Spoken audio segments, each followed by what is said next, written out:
You probably think the 2026 Winter Paralympics are about sports, athletes pushing their limits, crowds cheering, medals shining under bright lights. And yes, that's the part we all see. But behind the snow, the stadiums, and the inspirational moments, something much bigger is moving. Money. Billions of euros. And whenever billions start moving around, things can get complicated. Let me explain. First, the scale. The Paralympics are not organized alone. They share most of their infrastructure with the Winter Olympics, which happened just before them.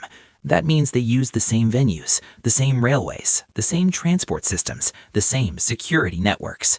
The total combined budget for the 2026 Winter Olympics and Paralympics is estimated to be around 4 to 5 billion euros. Yes, billion. Most of that money goes into two main areas: infrastructure and event operations. A large portion of this funding comes directly from the Italian government and regional authorities such as Lombardy, Veneto, and Trentino Alto Adige. That money pays for projects like new railway connections, major road upgrades, renovated stadiums, modernized transport systems, and expanded tourism infrastructure. In simple terms, northern Italy is being transformed into a perfectly organized sports machine. And honestly, that part is impressive. But whenever massive infrastructure budgets appear, competition follows. Construction companies compete for contracts worth hundreds of millions of euros, and sometimes that competition becomes intense.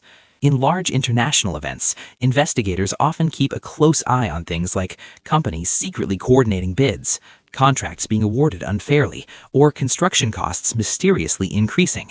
Sometimes a project expected to cost 100 million euros suddenly costs 180 million euros. No one likes to talk about it, but large infrastructure projects have historically been one of the places where corruption can quietly appear. Not always, but often enough that governments now monitor these contracts very carefully. Now let's move to another battlefield: sponsorships, because this is where the real marketing war begins. The Paralympics operate under the Global Sponsor Program managed by the International Olympic Committee. This program includes some of the biggest companies in the world, brands like Toyota, Samsung, Visa, and Alibaba Group. These companies pay massive sponsorship fees. Why? Because the Olympics and Paralympics are among the most watched events on the planet. Billions of people follow them. If your brand appears during those games, you are basically advertising to the entire world. For companies, that exposure is incredibly valuable. But here's where things get interesting. Some companies don't want to pay millions to become official sponsors. They still want the attention, though, so they try something called ambush marketing. Ambush marketing is when a company creates advertisements that make it look connected to the event without actually paying for sponsorship rights. For example, a company might launch an ad campaign saying, "Celebrating the spirit of the Winter Games." Notice the trick? They never say Olympics, they never say Paralympics, but the message still makes people think they are involved. Official sponsors hate this, because imagine paying millions for exclusive rights, only to have another brand sneak into the spotlight for free. Next comes one of the biggest dreams of all: broadcasting, because television networks pay enormous amounts to show the games. In the United States, coverage is handled by NBC Universal. Across Europe, broadcasting rights are managed through the European Broadcasting Union. Across the Olympic cycle from 2025 to 2028, global broadcast rights are worth roughly $7 to $8 billion. That's billions just for the right to show the event. In other words, sports broadcasting is a massive goldmine.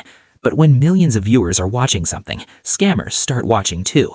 Major global events often attract ticket fraud. Fake ticket websites suddenly appear online. People pay hundreds of euros for what they believe is a real ticket and receive absolutely nothing. Or worse, they arrive at the stadium only to discover their ticket has already been scanned dozens of times. So, every Olympics and Paralympics comes with an invisible battle happening behind the scenes. Organizers trying to protect fans and scammers trying to exploit them. Then there's tourism. Host cities like Milan and Cortina d'Ampezzo expect hundreds of thousands of visitors. Hotels fill up, restaurants get packed, transportation systems run at full capacity. Economists estimate the tourism boost alone could generate 1 to 2 billion euros for the region, which is fantastic news for local businesses. But again, big events often attract another shadow industry: counterfeit merchandise, fake Paralympics jackets, fake medals, fake souvenirs. Some of these items are produced illegally and sold outside venues to tourists. You think you're buying an official souvenir, but it was actually made in a warehouse somewhere with a printer and a very optimistic logo designer. Now, let's talk about the athletes, because yes, they can earn money too. For example, Italy offers around 75,000 euros for a gold medal. The United States offers $37,500. Athletes can also sign sponsorship deals with brands like Nike or Toyota. Top Paralympians sometimes earn tens or even hundreds of thousands of dollars through endorsements. But even here, finance can get complicated. Some fake agencies occasionally approach athletes offering sponsorship deals that turn out to be scams. Young athletes suddenly become famous, and scammers try to take advantage of that attention, because unfortunately, success can attract the wrong kind of people. In total, the Games are expected to create 20 to 30,000 temporary jobs: security staff, event organizers, hospitality workers. For a few weeks, northern Italy becomes the center of the sports world. Billions of euros moving between governments, companies, broadcasters, tourism businesses, and sports organizations. Most of that money supports athletes, builds infrastructure, and creates incredible global events. But history shows something interesting. Whenever huge amounts of money start moving quickly, someone always tries to take advantage of it. Sometimes with clever marketing, sometimes with scams, sometimes with corruption. And that's what makes global sporting events so fascinating from a financial perspective. Because behind every medal ceremony, there's a massive economic system quietly operating in the background. Money, power, opportunity, and occasionally a little bit of crime. If you want more stories about the hidden money behind global events, financial scams, economic secrets, and the psychology behind them, welcome to Finstick.